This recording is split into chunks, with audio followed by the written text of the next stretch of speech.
Allahu Allahu Allahu Allah Allahu Allahu Allah. Assalamualaikum warahmatullahi wabarakatuh. Innal hamdalillah nahmaduhu wa nasta'inuhu wa nastaghfiruh wa na'udzu billahi min shururi anfusina wa min sayyiati a'malina may yahdihillahu fala mudhillalah wa may yudlil fala hadiyalah. Allahumma shalli ala Muhammadin wa ala alihi wa ashabihi ajma'in. Ya Allah, Allahumma aftah lana hikmataka wansur alaina rahmataka ya dzal jalali wal ikram. Rabbi zidna ilma. Ya Allah, warzuqna fahma. Ya arhamar rahimin, irhamna ya karim. Innaka antas sami'ul alim. Berkahi majlis ini ya Allah. Limpahi kami dengan ilmu yang manfaat. Karuniakan kepada kami kefahaman yang benar. Karuniakan kepada kami nikmatnya yakin padamu ya Allah. Nikmatnya istiqomah. Nikmatnya husnul khatimah. Lindungi pertemuan ini dari niat yang salah, dari ilmu yang salah, dari amal yang salah. Taqabbal minna ya arhamar rahimin. Amin ya rabbal alamin. Alhamdulillah. Apa kabar hadirin?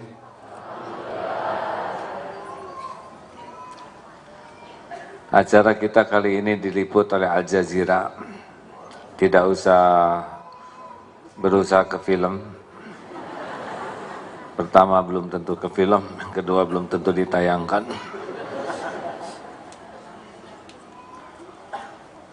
Sekarang bulan April, sudah banyak yang memikirkan presiden sudah meninggal. Tiap hari itu, kita juga belum tentu panjang umur. Makanya jangan sampai urusan pilpres ini membuat kita tidak waspada terhadap bekal pulang kita. Bicara pilpres harus jadi ingat Allah. Allah yang menentukan presiden. Bicara pilpres harus jadi amal soleh. Gimana jadi amal soleh? Doakan supaya Allah memberikan yang terbaik bagi negeri ini. Dan sampaikan kira-kira yang manfaat, yang benar-benar bisa dipertanggungjawabkan. Yang kemarin nomor berapa? Kemarin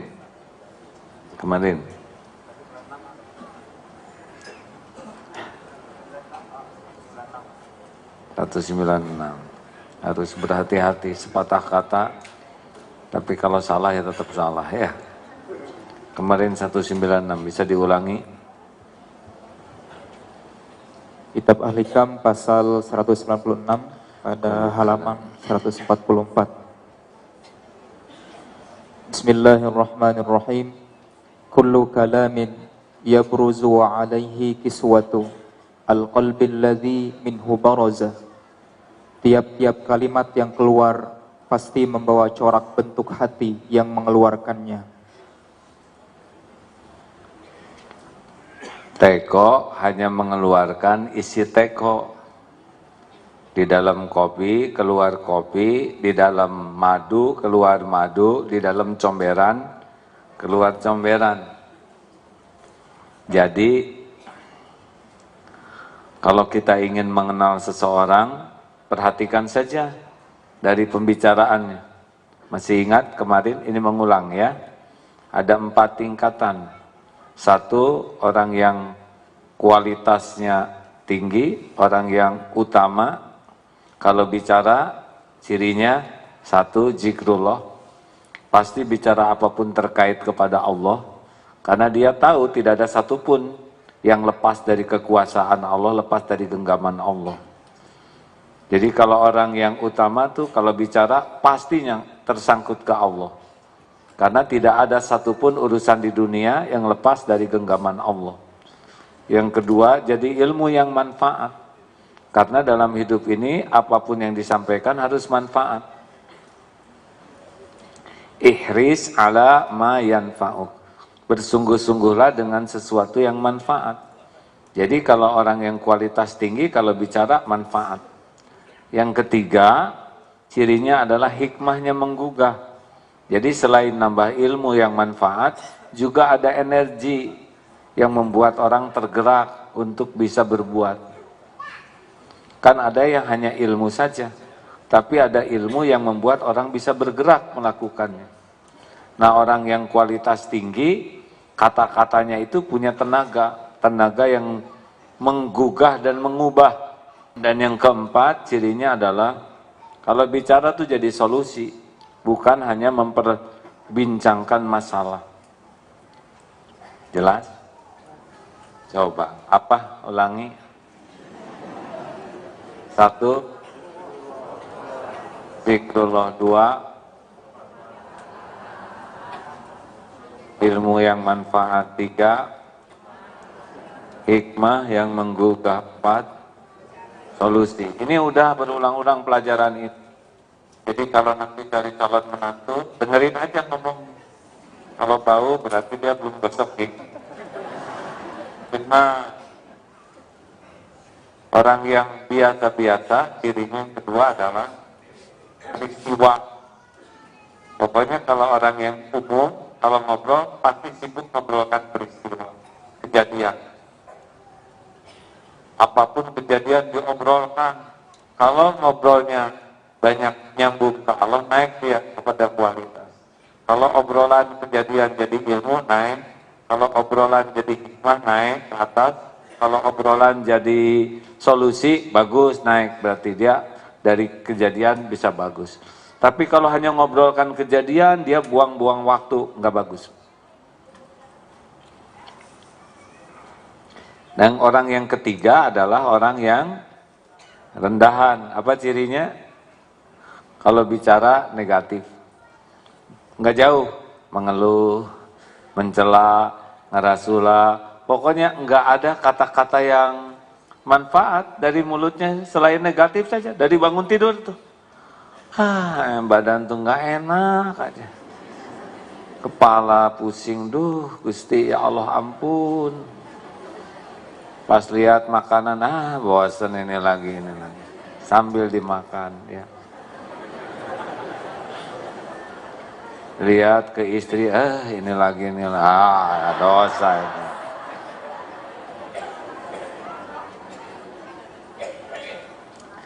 Sama, pokoknya lihat cuaca mendung, mengeluh. Lihat jalan macet, mengeluh. Pokoknya kata-kata yang keluarnya tuh khas sekali, negatif. Nggak pernah bisa ngomong, muji orang tidak bisa. Kalau lihat seseorang pasti dia omongin negatifnya. Lihat mobil bagus aja pasti dia ngomong gini, itu mah nyicil, gitu. Nggak boleh ada yang positifnya. Oh serius, hadirin.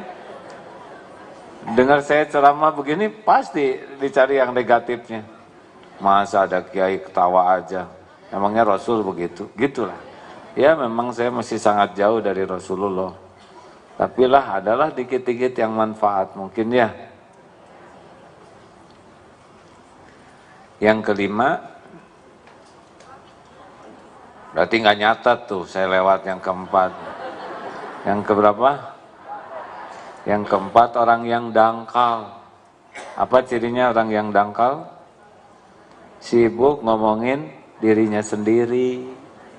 Kalau orang yang dangkal tuh dominan sekali mengatakan saya, jasa saya, rumah saya, keluarga saya, ilmu saya, anak buah saya.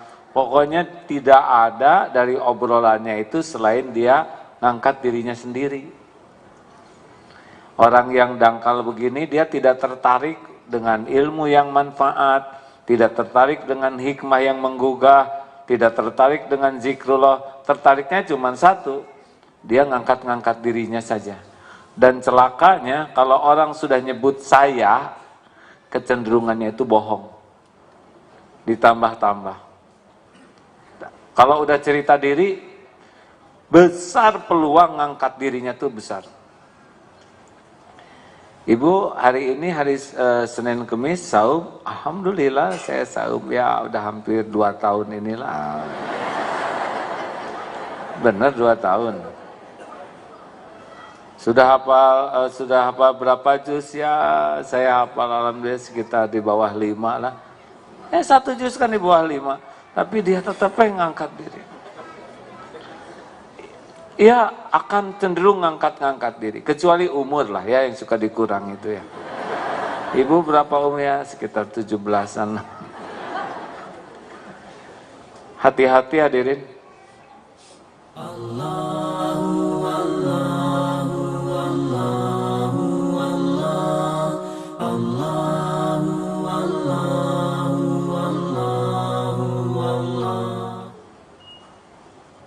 Hati-hati. Mulut itu pilihannya cuma 2. Falyaqul khairan aw liyasmut. Berkata baik atau diam. Tidak ada lagi pilihan yang lain. Jadi kalau kira-kira nggak ada manfaatnya, nggak ada kebaikan, diam saja. Kalau ada manfaat, yakin ini baik, baru bicara. Dan secukupnya. Jadi mulut ini diciptakan bukan untuk bicara, tapi untuk bicara baik. Jelas? Nah, gitu atuh.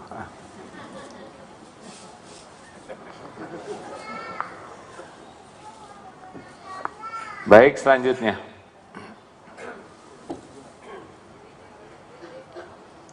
(197) Bismillahirrahmanirrahim. Man udhina lahu fit ta'biri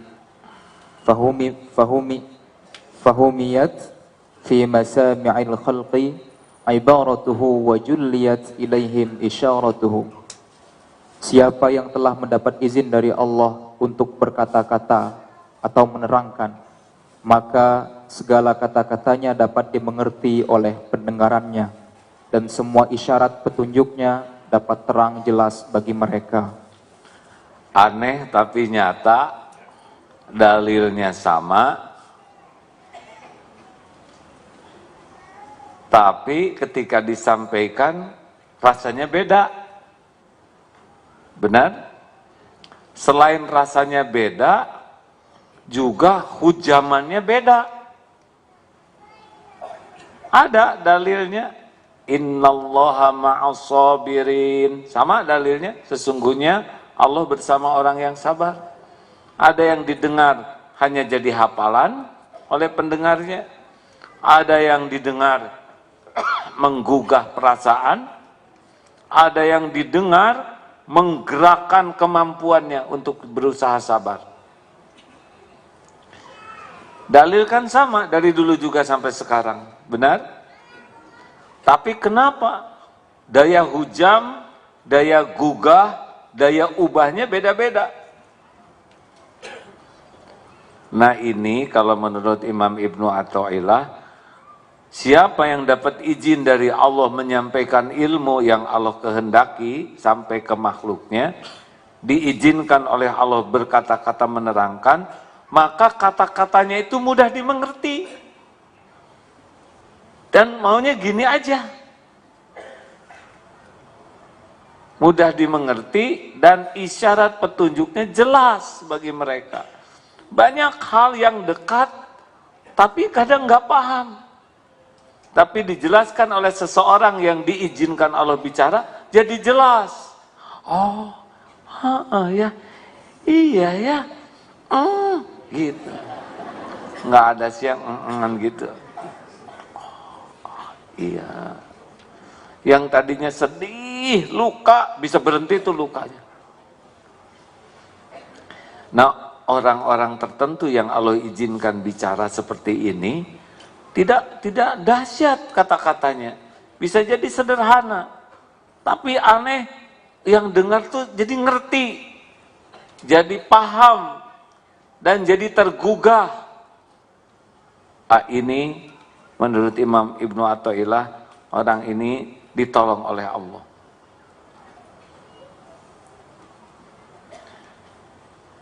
Kenapa Allah nolong ada ulama atau ustadz atau orang tua yang punya kekuatan kata-kata? Allah tahu riadoh orang ini. Mungkin qiyamul lailnya bagus, baca Qur'annya kuat, sujudnya panjang, sodakohnya melimpah, air mata tobatnya deras. Allah kan melihat, ini hambanya serius nih. Boleh cerita sesuatu? Kalau nggak boleh, nggak apa-apa. Jadi ada seorang teman ini baik, dermawan, tapi begitulah suatu saat yang saya tahu baik. Dermawan, dan kalau sedekah tuh walaupun susah dia sedekah. Suatu saat diuji oleh Allah, sehingga masuklah ke dalam penjara. Ini sesuatu yang di luar kemampuannya, tapi dia terima, ridho sekali. Di penjara itu ceritanya nikmat, tahajud jadi bagus, duha aja minimal 12 rakaat. Nggak ada malam yang luput dari tahajud. Pokoknya di penjara tuh jadi bagus, dan rezeki itu jadi kebuka. Fisiknya di penjara, tapi rezeki usahanya jadi bagus. Di penjara juga menyantuni, pokoknya banyaklah kebaikan yang dia lakukan, karena dia merasa, loh, kok sesudah di penjara rezeki saya, usaha-usahanya jadi lancar. Lepaslah dari penjara karena tidak lama, ya.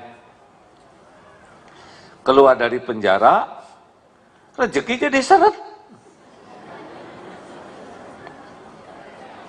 2 bulan sesudah keluar penjara, evaluasi. Kenapa jadi usaha jadi seret begini?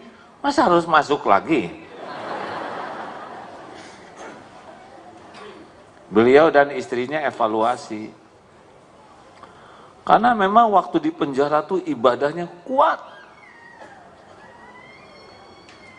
Sehingga, dan rezeki dikasih itu dipakai betulan untuk menyantuni di dalam penjaranya orang-orang yang tidak punya, mendatangkan ustadz untuk ngajar, ya, selain ibadahnya bagus. Tapi sesudah keluar penjara, bisnis sibuk lagi, duha menurun terus, 12, 8, 4, 2, itu juga mepet. Yang biasa menyantuni sekali ngasih makan di penjara atau ngedidik yatim penjara 50, sebulan, 2 bulan berkurang. Akhirnya berkurang juga rezekinya. Akhirnya beliau putuskan, kalau gitu saya harus perbaiki lagi. Tidak masuk penjara lagi, tapi ibadahnya ditingkatkan lagi. Tidak menerima tamu sesuai kecuali di atas jam 9. Bisnis apapun yang mau datang jam 9 berarti tidak menguntungkan, karena mengganggu ibadahnya. Saya dengar perkataannya karena udah kenal lama, ya. Saya dengar kata-katanya tuh runut, bermutu, membuat saya tadi duhanya meningkat. Alah, saya aja duha nggak gitu-gitu amat. Tadi terjadi peningkatan sesudah mendengar beliau itu. Ini yakin Allah menggerakkan beliau itu untuk nyindir saya. Masa saya harus di penjara? Dan beliau konsisten tuh. Pokoknya kalau ada tamu bisnis yang mau ketemuan jam 8, itu pasti merugikan. Karena mengganggu hak saya untuk dekat dengan Allah pagi-pagi. Jadi baru keluar dari rumah tuh, kalau di atas jam 9 boleh. Karena dia tidak mudah, terus cari ladang amal untuk menyantuni, dengan izin Allah dibuka kembali. Nah, yang saya perhatikan itu perkataannya jauh lebih berkualitas, runut, tiap patah kata tuh saya juga senang mendengarnya. Ini ilmu. Saya dengar dari ustadz itu, bahwa kalau saya mati nanti dikubur, tidak ada yang nemanin selain amal. Saya ingin sekali dikubur saya makin lapang kalau anak bisa mendoakan. Kalau anak saya tidak bisa mendoakan dengan baik, saya ingin lebih banyak anak yang saya santuni. Mudah-mudahan doanya jadi teman di kubur. Mungkin lagi sempit, tiba-tiba lapang. Saya senang dengarnya, jadi ngebayangin saya yang dikubur. Ini Masya Allah. Nah inilah kata-kata, sebetulnya itu sama hadisnya ya kan? Tapi kenapa ada kata-kata yang ada tenaganya? Yang membuat punya power, yang membuat kita merenung, membuat kita tergugah, ini izin Allah. Nah biasanya orang-orang yang begini riadohnya kuat.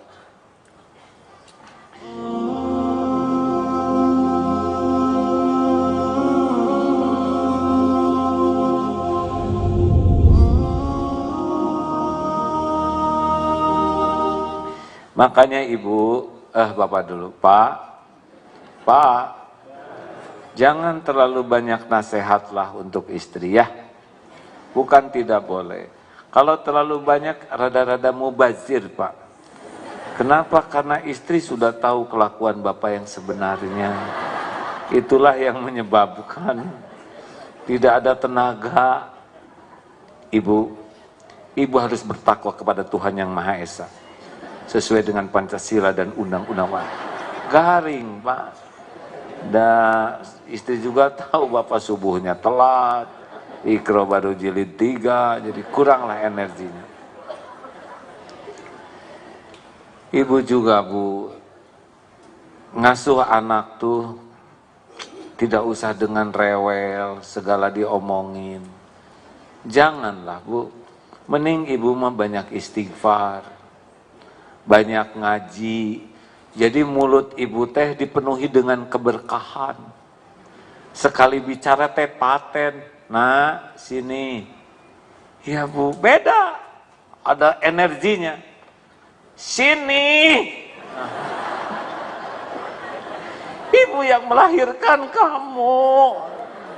Sampai semua amalnya diceritakan. Tetapi si anak teh nggak mempan. Kenapa begini Bu? Nggak ada ruhiyahnya, nggak ada kekuatan ruhiyahnya.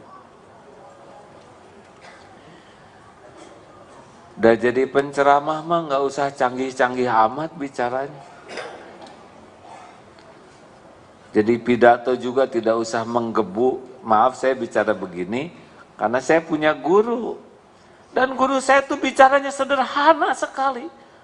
Tapi sekali bunyi, ngejongkeng tuh saya tuh Pak. Kemarin saya di SMS oleh guru, aduh itu evaluasi total, sedikit SMS-nya, cuma disuruh memejamkan mata. Coba pejamkan mata Ingat waktu tobat dulu, ketika membuka lembaran-lembaran dosa, sebentar saja pejamkan mata. Aduh, pas saya coba evaluasi, aduh, kerasa melencengnya hati dibanding pada waktu saat-saat sedang pedihnya air mata tobat. Astagfirullah. Saya banyak WA tiap hari, banyak pisan. Kenapa WA dari guru mas segitu aja membuat pengen jual ini, nggak mau pakai itu lagi, nggak mau ini, ya piriaun, ya pisombongan. Beneran tuh. Punya motor padahal baru beli. Sesudah dapat, oh iya ria ya naik motor. Jadi gelap ya naik motornya juga malam-malam udah bisa ria. Udah pengen naik motor hadis ini. Cuman saya pikir, oh ya ini ada riaknya, ini ada ujubnya. Itu hanya dengan SMS yang tidak berapa banyak. Nah ini kalau saya pahami, beliau riadohnya luar biasa, sehingga Allah mengizinkan tidak hanya perkataan dalam lisan, tapi perkataan dalam tulisan pun punya tenaga. Masya Allah. Artinya, lebih baik kita jaga lisan dan mengisi lisan kita ini dengan memperbanyak zikrullah, daripada ngobrol kata-kata yang tidak ada tenaganya malah jadi dosa. Jelas hadirin? Terutama ibu-ibu. Oh, si Ama nyalahin wanita aja.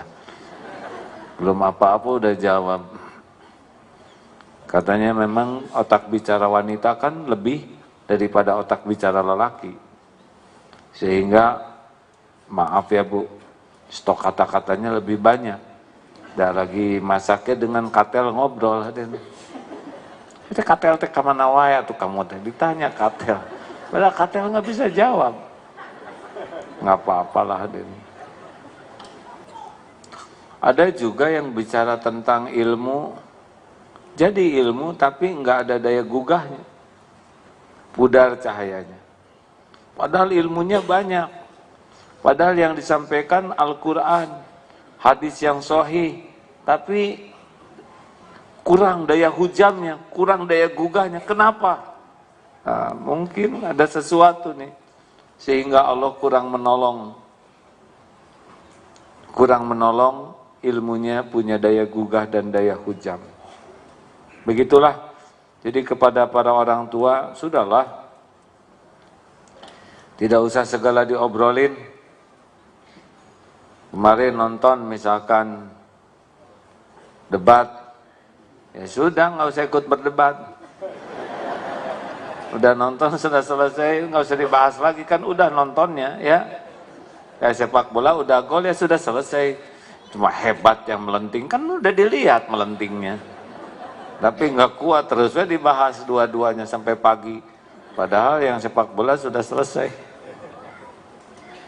Hati-hati nih, Pilpres ini jangan sampai membuat mulut kita jadi kekurangan powernya. Karena lebih banyak membahas sesuatu yang tidak manfaat dibanding dengan zikrullah. Ilmu selanjutnya adalah ilmu tentang leadership. Ini tidak ada kaitan dengan Pilpres. Kaitannya dengan leadership Rasulullah SAW. Enaknya jadi umat Islam, kita tidak ruwet. Karena kita punya uswah hasanah, contoh yang baik. Laqad kana lakum fi Rasulillah uswatun hasanah. Udah enak. Gimana ya saya nyetel wajah saya? Udah setel wajah Rasul we. Rasulullah tuh wajahnya cerah, kelihatan kan saya cerah-cerah gini ya. Hidung mah hidung wajah teh enggak. Udah kulit mah saya mah enggak perlu pakai pencerah, terima we gini dah jatahnya. Tapi saya percaya kalau tulus dari hati, kan senyum teh macam-macam. Ada senyum sinis, ada lagi senyum kerja Pak. Nah, kayak assalamualaikum kan. Ada yang memang dia harus senyum, ngaplek ya senyum. Ada yang senyum supaya kelihatan cakep. Ada yang senyum karena namanya menahan kepedihan. Senyum yang asli itu adalah ingin membahagiakan orang. Tidak sulit bagi kita untuk gimana ya harusnya bersikap menghadapi penghinaan orang bertahun-tahun. Apakah harus dilawan? Apakah harus dibiarkan? Lihat saja Rasulullah SAW. Idfa billati hiya ahsan. Tolak keburukan dengan cara yang lebih baik. Enak bagi kita tuh, tidak rumit.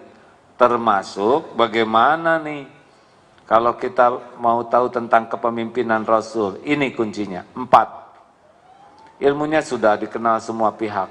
1, pemimpin itu kata kuncinya yang pertama adalah sidik. Benar. Niatnya benar, ucapannya benar, perilakunya benar, hidupnya sangat konsisten dalam kebenaran, menegakkan kebenaran, membela kebenaran. Dia sangat bahagia dengan kebenaran tersebar, sedih kalau kebenaran meredup, itu sidik tuh. Jadi bicaranya tuh pasti benar, nggak pakai bohong. Janjinya juga benar, ditepati. Itu ciri pemimpin.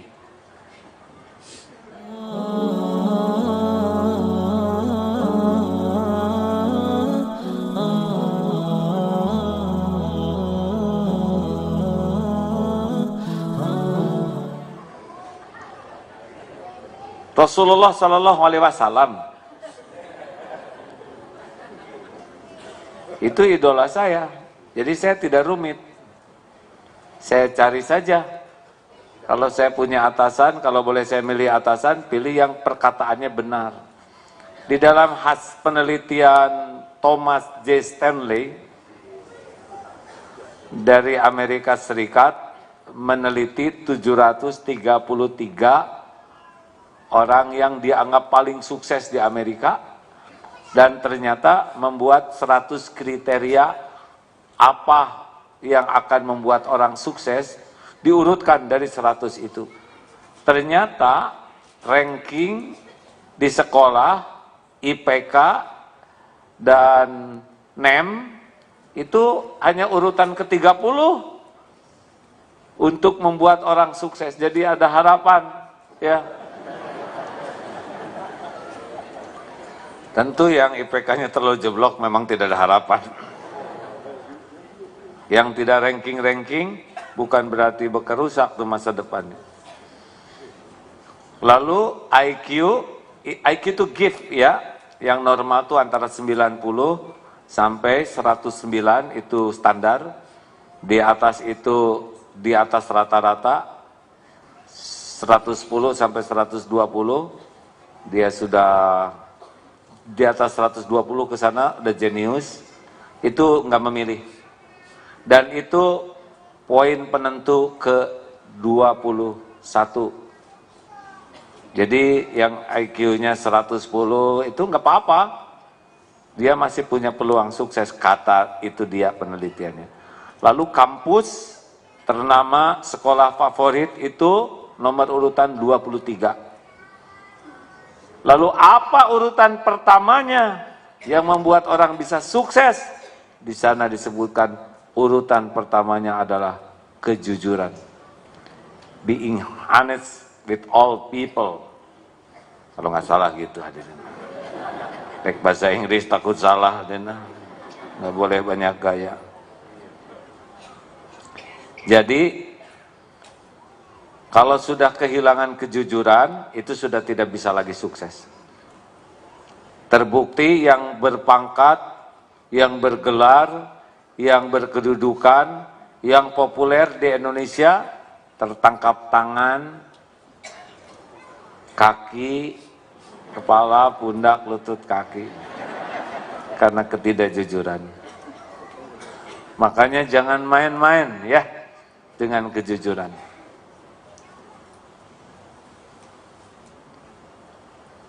Santri juga kalau ketahuan tidak jujur di pesantren kepaksa dikeluarkan. Sedih memang, tapi sesudah dididik memang kejujuran harus dari awal. Kalau saya milih mendingan anak saya nggak naik kelas daripada tidak jujur.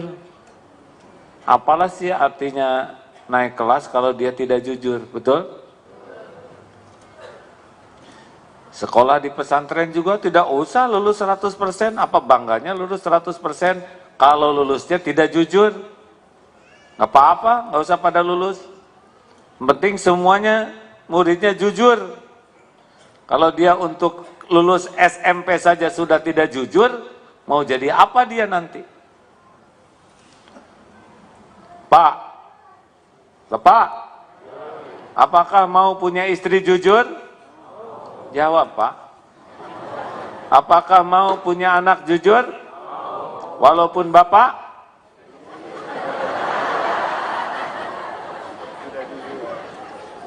Saya kan cuma nanya, tinggal jawab. Walaupun Bapak, kenapa ketawa? Karena mikir jawaban yang paling tepat. Ngomong jujur, asal nggak jujur ya. Walaupun Bapak sedang berusaha keras untuk jujur. Bagus kan? Bu, Ibu, Mak, apakah mau punya suami yang jujur? Mau mereka. Apakah siap kalau suami mengatakan keinginan yang sejujurnya? Kok nggak jawab sih? Siap tidak? Oh. Nah inilah salah satu kesulitan di Indonesia yang kronis tuh. Suami menuntut istrinya jujur padahal dia enggak. Istri mengharapkan suami jujur, giliran jujur kelengan. Hargai kejujuran suami teh, Bu. Ibu. Jujurnya jujur apa dulu? Ya jujur mah jujur, weh. Bu, sejujurnya saya sebetulnya sudah punya lagi, Bu. Itu di garasi, silahkan Ibu pakai. Loh, punya apa Ibu? Tuh, udah suudon aja. Punya kendaraan baru. Nah, hadirin, Rasulullah SAW perkataannya dijamin benar. Tidak ada tuh bohong, dilebih-lebih, dikurang-kurang, ditambah-tambah. Tidak ada. Mantap, sehingga perkataan itu bulat, orang tuh tidak pernah ragu. Penting bagi kita nih, Bapak, Pak, jujur. Aduh, berat, Pak. Nggak usah segala diomongin memang, kalau ditanya aja. Iya, ini serius. Kalau dosa dan aib ditutupi oleh Allah, nggak boleh dibuka oleh kita. Allah nutupin itu supaya kita tobat. Allah tidak ngampuni kalau kita suka ngebeber-beberkan apa yang Allah tutupi. Tobat. Tapi kalau ditanya, berarti harus jujur. Kalau nggak ditanya, harus tobat. Jangan licik dalam hal apapun. Allah pasti lihat. Dengar ya, ini penting sekali. Tidak ada orang yang jago berbohong. Orang tidak tahu kebohongan kita, bukan karena kita jago berbohong, melainkan karena Allah belum membuka. Kalau Allah membuka kebohongan kita, pasti terbuka. Mau sembunyi dimanapun, Allah tahu. Mau motret, pakai baju, tidak pakai baju, Allah lihat. Ini tidak ada kaitan dengan viral yang sekarang, ya. Sudah akan ada Allah buka-buka nih, ya. Jangan mikirin orang lain, mikir aib sendiri. Bapak dihargai istri karena istri tidak tahu kelakuan bapak yang sebenarnya. Nah, gitu nunduk. Langsung gini.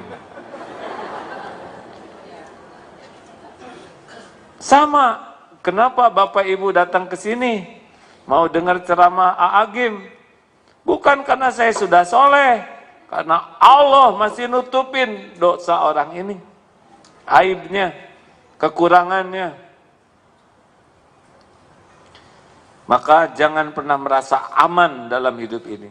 Karena sekejap Allah bisa membuka semuanya. Kalau saudara lihat yang viral-viral, yang dibuka-dibuka, Allah itu yang membuka dengan izin. Dan saya merasa sebentar lagi nih, menjelang Pilpres ini, bakal lebih banyak lagi yang kebuka-kebuka. Nah, oke, amin.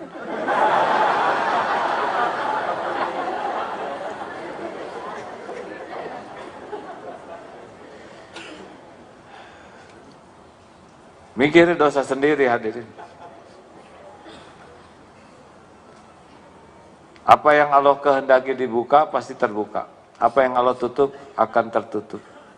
Makanya jangan bohong, karena bohong itu hanya memenjarakan diri kita. Tapi kalau saya jujur, nanti saya dimarah. Nggak apa-apa dimarah orang, daripada dilaknat Allah. Benar? Mending jebet sekaligus dimarah, udah gitu Allah bisa ngebalikin hati yang marah jadi memaafkan. Tapi kalau Allah yang marah, gimana selamatnya diri kita? Betul? Saya kalau jujur di kantor, saya dikeluarkan, keluarin aja dari kantor. Emang rezeki dari Allah hanya dari kantor itu? Enggak. Jujur. Jujur.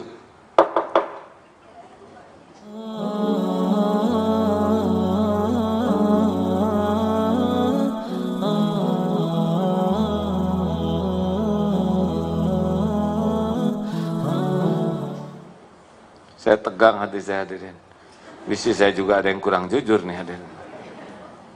Tapi berusaha keras untuk konsisten jujur. Karena itulah kepemimpinan tuh dari sana awalnya. Kalau pemimpin sudah tidak konsisten antara mulut dengan kenyataan, tidak kredibel. Susah, hadirin, kalau sudah kebongkar tuh. 2, amanah. Memang dengar angka 2 dan ribut wae.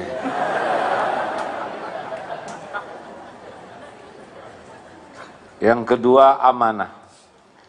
Jadi dengar tolong baik-baik ya Bu, Pak. Kalau orang bangga dengan pangkat dan jabatan, itu rasa amanahnya kurang. Harusnya kalau mendengar pangkat jabatan tuh yang ada tuh takut, bukan bangga. Karena setiap jabatan itu amanah. Amanah. Kalau orang bangga banyak anak, itu belum masuk ke wilayah kepemimpinan. Harusnya tahu ini anak itu amanah. Kalau ada orang banyak, wah ini murid-murid saya banyak, apa bangganya? Itu amanah. Makin banyak jamaah, saya harus tanggung jawab. Makin banyak santri, tanggung jawab. Makanya yang istrinya 1 lebih ringan.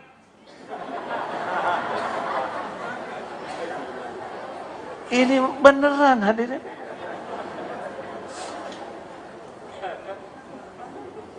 Yang lebih dari itu belum nyobain sih.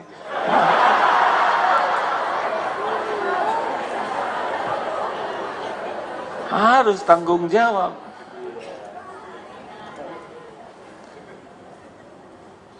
Jadi kalau orang senang ya dengan jabatan, merasa gagah punya jabatan ini itu, hati-hati tuh. Karena aslinya yang benar tuh dengan iman tuh, dengan jabatan tuh bukannya bangga, takut. Sedikit yang takut dengan jabatan itu, betul? Biasanya malah syukuran, padahal kerjanya belum. Saya tidak tahu nanti nih, kalau yang menang yang nomor berapa, seperti apa gitu syukurannya. Saya sih ngarep-ngarepnya, kalau nanti ada yang menang tuh, sujud syukur. Pada nangis, mendoakan, saya senang. Tapi kalau nggak jelas gitu, jingkrak-jingkrak, nggak keru-keruan, apa ini kerjanya belum, kok kayak gini ya. Misal, saya juga ngebayangkan nanti pas kalau menang ini, kalau yang nomor ini menang, siapa yang di sekelilingnya, yang nomor ini menang, siapa yang di sekelilingnya. Saya juga rada mikir, tapi nggak kebanyakan mikir lah. Udah belum pada menangnya juga ya. Cuman harusnya kalau nanti diumumkan tuh bukannya bangga karena langsung dikasih beban oleh Allah. 260 juta. Jabatan 5 tahun tapi nyungsepnya di akhirat bisa kayak apa kalau tidak amanah. Aduh. Saya emang gak mau, udah gak ada yang nyalonin ya.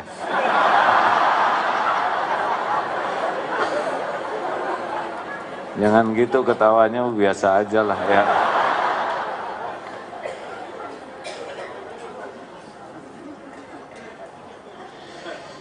Tidak terbayang tuh.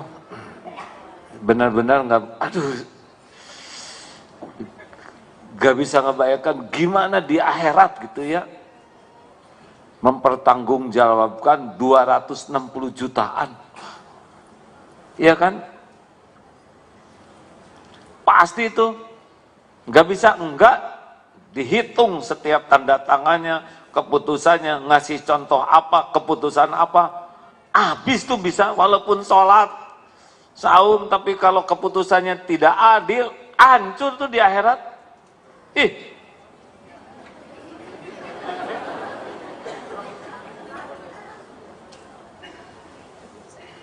Ya saya diwanti-wanti guru tuh, waktu pesantren, hati-hati, tiap nambah santri, harus tanggung jawab di akhirat. Beneran itu. Hanya santri berapa ribu aja juga, apalagi 260 juta, udah nggak usah pengen jadi presiden. Pertama masih siapa yang nyalonin, ya nggak? Yang kedua siapa yang milih? Istri sendiri gimana, ya? Mau milih ya? Saya mah tahu modalnya. Jadi jangan bangga dengan status pangkat jabatan, karena bukan itu yang membuat orang mulia tuh, tapi kemampuan mengemban amanah. Rasulullah tuh amanah sekali. Sampai mau meninggal saja, ummati, ummati, umatku, umatku. Saking mikirin umatnya. Berjuang siang malam tuh. Enggak kena lelah. Bersimbah air mata, keringat, darah, agar umat ini selamat. Rumahnya sederhana, perutnya lebih banyak lapar daripada kenyang. Rumahnya jarang itu mengepul asap dari masakan. Oh, kalau lihat waroknya Nabi Muhammad, tempat tidurnya saja sampai berbekas. Itu pemimpin. Mungkin kita tidak menjangkau itu terlalu jauh, tapi setidaknya sing sadar bahwa jabatan itu bukan gaya, bukan hebat, jabatan itu amanah. Kalau nggak sanggup mah jangan, karena nggak akan kuat mengemban amanahnya. 3, fatonah. Fatonah itu smart, profesional, bijak. Jadi Rasulullah tuh pemimpin yang beneran pemimpin tuh. Ajeg. Kan kekuatan pemimpin itu adalah membangun visi, cita-cita. 23 tahun dibangun cita-cita keselamatan dunia wal akhirat, berubah jazirah Arab, berubah dunia ini. Benar? Inilah kepemimpinan. Membuat orang punya cita-cita. Coba, smart. Nah, Rasulullah SAW bisa membangun visi secara syariat, ya. Jadi orang sadar dari menyembah berhala ke menyembah Allah. Dari hanya memuja kesenangan dunia menjadi merindukan kesenangan surga. Diubah itu. Dari yang tadinya borju, semuanya serba nafsu, diubah menjadi semua serba mengutamakan kemuliaan akhlak, kebersihan hati. Dari yang senang mengumpulkan uang, diubah cita-citanya menjadi senang dermawan. Ini tidak mudah, itu kekuatan pemimpin itu begitu, membangun visi. Satu, dia membangun cita-cita bersama, dan yang kedua kemampuan menggerakkan orang menuju cita-cita bersama. Ini nggak bisa oleh sembarang-sembarang orang. Indonesia tuh negara besar. Kita nggak lagi cerita Indonesia, ya. Si ibu menjiwai ketahuan, biasa aja bu, ya. Saya lagi serius ini. Rasulullah membangun visi di umat dan menggerakkan umat, termasuk kita bisa datang ke tempat ini. Itu kan tergerak dari kekuatan leadership Rasulullah SAW. Kita kan bergerak sekarang cari ilmu, karena Rasul mengatakan tolabul ilmi faridah, mencari ilmu wajib. Tergerak kita ke masjid rumah Allah, satu langkah menggugurkan dosa, satu langkah ngangkat derajat, pengen ke sini. Masya Allah, ini buah kepemimpinan. Nah, kalau makin kuat leadership seseorang, energinya tuh membuat orang tergerak punya cita-cita. Dan nyata cita-cita itu.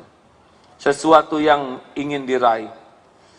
Harusnya Indonesia punya strong leadership, punya pemimpin yang kuat, yang mantap, ajeg.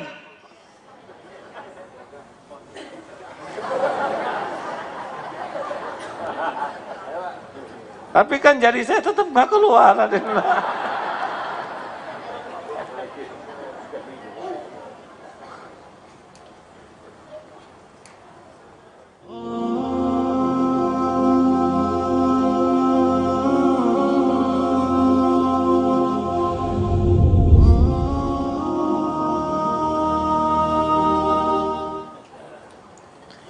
Salah satu kekuatan kepemimpinan yang smart itu adalah berani. Karena bedanya pemimpin dan yang dipimpin, pemimpin itu berani mengambil keputusan. Kalau yang dipimpin, menjalankan keputusan. Jadi kalau pemimpinnya lemah, orang lain yang mengambil keputusan, dan dia yang menjalankan keputusan orang lain, bukan pemimpin. Rasulullah SAW adalah pemimpin sejati. Masya Allah. Dan yang keempat, tabligh, menyampaikan. Seorang pemimpin harus punya kemampuan menyampaikan. Menyampaikan kebenaran, menyampaikan cita-cita yang akan diraih. Tapi kekuatan kata-kata ini tidak pernah bisa kuat dengan baik kecuali klik mulut, hati, sikap sama, baru energinya kuat. Kalau mulutnya saja yang ngomong baik, hatinya enggak bisa. Gampang aja. Apalagi kalau ngomongnya bagus, tapi faktanya tidak. Repot sekali. Itulah yang saya dapat pahami kepemimpinan Rasulullah SAW, sehingga dalam tempo 23 tahun saja berubah tuh Jazirah Arab dan sampai ke seluruh dunia, kekuatannya menggugah dan mengubah. Dan dari tahun ke tahun, kalau ini keburukan, kata seseorang tuh ya, kalau omongan Muhammad ini buruk, enggak mungkin terus-menerus menyebar keburukan ini. Ini adalah kebaikan. Salah satunya yang dibunuh di istrinya di Selandia Baru, malah memaafkan dan menyayangi, tidak ada kedendaman sama sekali. Ini amazing. Dunia bisa melihat indahnya Islam. Itu memang pembantaian di Selandia Baru, kita bisa lihat strong leadership dari Mbak siapa tuh? Siapa Perdana Menteri? Ya Allah, rada susah manggilnya. Si Mbak lah. Itu strong leadership. Bisa mengubah rencana buruk. Kan harapan dari pembunuh itu adalah ditayangkan live itu adalah supaya umat Islam marah. Kemudian membalas. Balasan ini membuat pemerintah melihat benar bahwa Islam itu buruk. Sehingga diusirkan, itu cita-cita terbesarnya tuh. Membuat para imigran ini diusir dari negara-negara kulit putih. Tapi kan tidak ada yang marah, malah memaafkan. Ya, pusing dia. Sekarang yang dibunuhnya rugi tidak? Dalam pandangan iman itu beruntung. Meninggal di hari Jumat, Sayyidul Ayam di masjid ketika sedang ibadah, susah. Sok ini hari Jumat.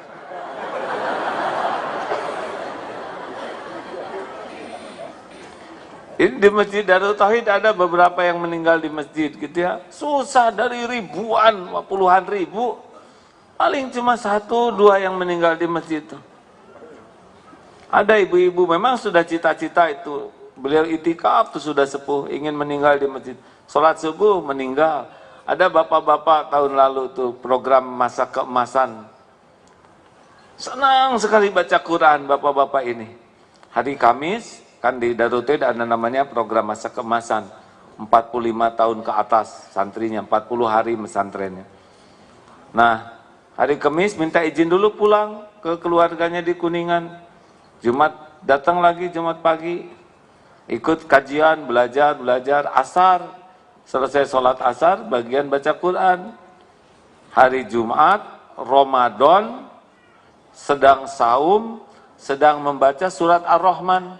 Ayat yang dibacanya itu, kullu man 'alaiha fan wa yabqa wajhu rabbika dzul jalali wal ikram fabi ayyi ala'i rabbikuma tukadziban. Nunduk, meninggal. Coba ayat yang tadi apa artinya? Semua pasti binasa. Yang kekal hanyalah wajah Allah yang maha mulia. Nikmat mana lagi yang kau dustakan? Meninggal itu di kursi. Susah. Yang ngaji Ar-Rahman banyak. Yang enggak ngaji lebih banyak. Jadi di balik kepahitan tersimpan karunia yang sangat besar. Ulaika alaihim sholawatu min rabbihim wa rahmah wa ulaika humul muhtadun. Masya Allah. Terima kasih hadirin sekalian. Allahumma sholli ala sayyidina Muhammad wa ala alihi washabbihi ajma'in. Astaghfirullahaladzim. Astaghfirullahaladzim. Astaghfirullahaladzim. Astaghfirullahaladzim. Astaghfirullahaladzim. Astaghfirullahaladzim. Astaghfirullahaladzim wa atubu ilaih. Istighfar hadirin. Astagfirullah. Sambil dibuka lembaran-lembaran kelam. Istighfar. Sambil dibuka dosa-dosa yang lalu. Akui dengan jujur di hadapan Allah hadirin. Istighfar yang masa lalunya kelam. Kita tahu apa yang sudah pernah dilakukan. Istighfar yang hidup masa lalunya hitam. Istighfar yang selama ini sering musyrik, yang punya Tuhan yang lain selain Allah. Istighfar yang selama hidupnya munafik, hidup penuh kebohongan, kepalsuan, hanya membagus-bagus topeng, padahal isinya busuk. Istighfar hadirin. Yang suka berbohong, Allah tahu semua kebohongan. Astagfirullah. Istighfar. Yang suka berjanji tapi tidak ditepati. Istighfar. Yang pernah mendekati zina, Allah tahu. Yang matanya kotor. Istighfar yang pikirannya kotor. Istighfar yang pernah tergelincir berbuat hina. Tidak ada satupun maksiat kecuali Allah pasti tahu semuanya. Rabbighfirli wa liwalidayya warhamhuma kama rabbayani shaghira. Rabbighfirli wa liwalidayya warhamhuma kama rabbayani shaghira. Istighfar hadirin yang pernah zalim ke orang tua, yang air susu dibalas dengan air tuba. Istighfar yang jarang tersenyum tulus kepada Allah. Yang hitung-hitungan kikir kepada ibu bapak, yang jarang punya waktu untuk menyapa, membahagiakan orang tuanya. Istighfar yang selama hidup ini sering mengiris hati orang tua, yang menyia-nyiakan masa tua orang tuanya. Astagfirullah. Istighfar yang sering zalim kepada ibu bapaknya. Jangan-jangan hidup kita kelam karena buah dari kedurhakaan. Istighfar hadirin yang pernah menyakiti keluarganya, yang tidak jadi contoh bagi anak-anak. Allahumma salli wa sallim wa barik ala Sayyidina Muhammad. Ya Allah, ampuni kami ya Karim. Ampuni ya Allah. Astaga. Ampuni sebusuk apapun hidup kami, sehitam apapun masa lalu kami. Astaga. Ya Allah, bersihkan dari sekotor apapun aib.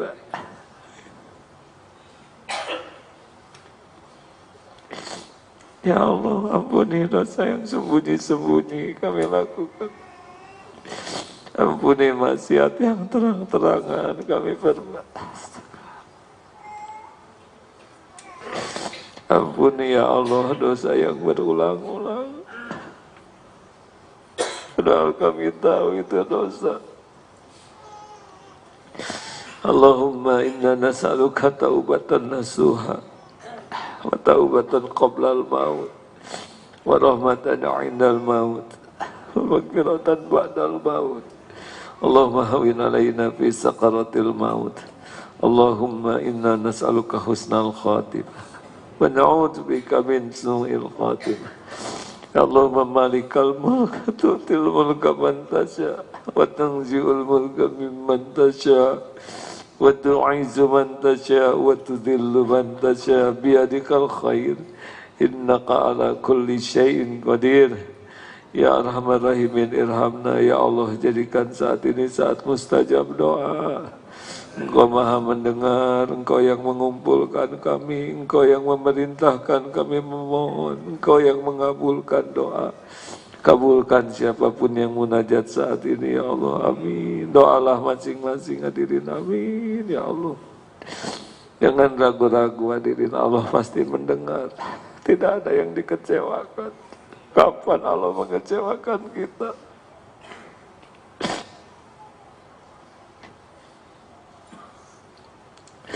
Amin ya Allah. Doalah hadirin. Doa bisa jadi jalan berubahnya takdir ke takdir lain.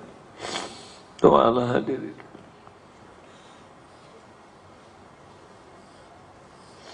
Doakan orang tua.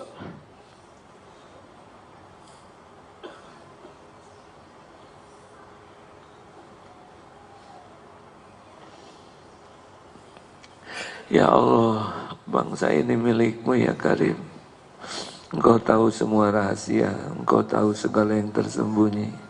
Titipkan kami kepada orang yang paling tulus ya Allah, yang paling adil, yang paling mencintai-Mu, mencintai umat-Mu ya Allah. Kami berlindung kepadamu dari siapapun yang berpura-pura ya Allah. Engkaulah pemilik segalanya, duhai yang maha mendengar. Akankah Engkau serahkan kepada yang salah umat sebanyak ini ya Allah? Kami mohon padamu, berikan kepada kami pemimpin yang membuat kami bisa dekat denganmu, yang membuat umat bisa bersatu, yang membuat bangsa ini bisa bermartabat di jalanmu. Engkau yang maha kuasa ya Allah, Engkau yang maha kuasa. Innaka ala kulli syai'in qadir. La haula wa la quwwata illa billah. Allahumma a'izal Islam wal muslimin. Allahumma ighfir lil mu'minina wal mu'minat wal muslimina wal muslimat al ahya'i minhum wal amwat. Rabbana atina min ladunka rahmah wa hayyi' lana min amrina rasyada. Rabbana atina fid dunya hasanah wa fil akhirati hasanah wa qina adzabannar. Subhana rabbika rabbil izzati amma yasifun. Wassalamun alal mursalin walhamdulillahi rabbil alamin.